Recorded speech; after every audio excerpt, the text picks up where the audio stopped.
Bura Qaşaltı kendinde Dost Kapısı adlanan bir restorandı. Bugün burada dostlarımızla çay içmeye gelmişik.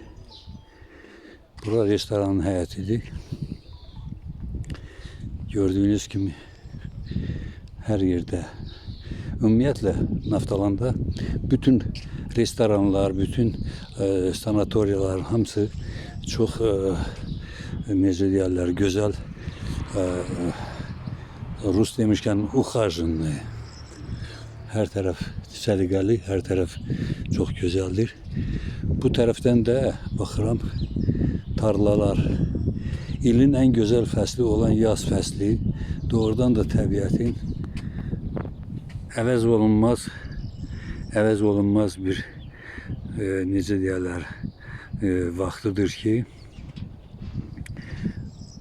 ancaq belə təəssüratlar insanda yaranır.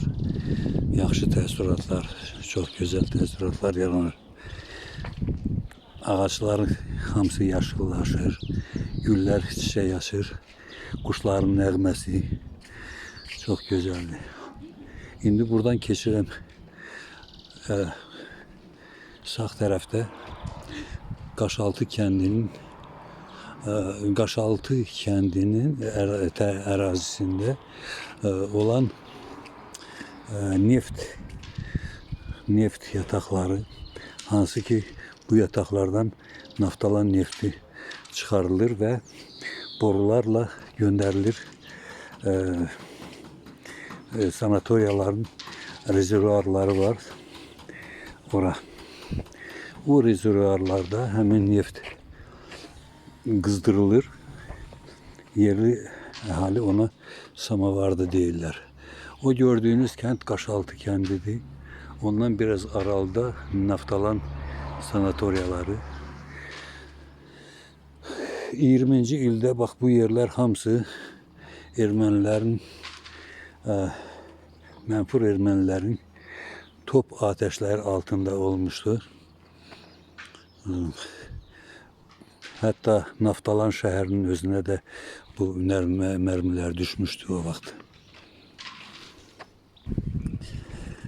Restoranın girecek hissəsi.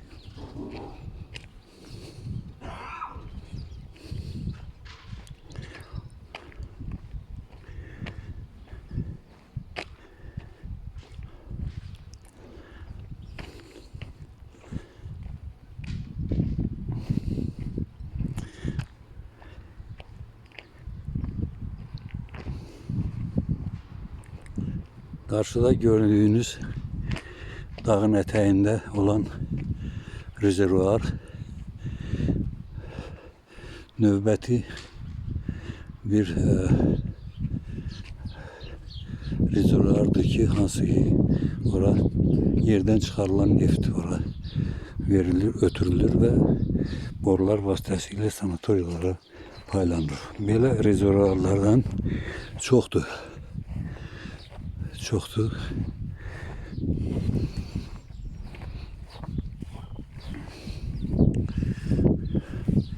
Bak bu kent, gördüğünüz kent Qaşaltı kendidir.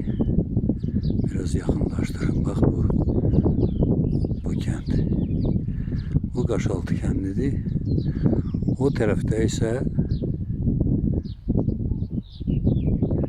orası ise Naftalan şəhəridir. Bizim olduğumuz sanatoriyalardı.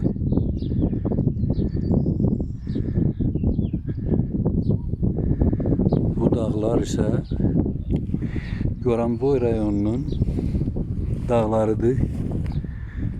Belə yerdə mən şair olsaydım belki de bir neçə sətir boşardım, deyərdim. Ama benim gücüm çatan budur. Adağlar, ulu dağlar, çeşmeli, sulu dağlar, yaver geldi giderdir. Siz yaşa dolu dağlar. Allah hamımızı saxlasın hamımıza. kömək olsun. Sağ olun. Bu qədər.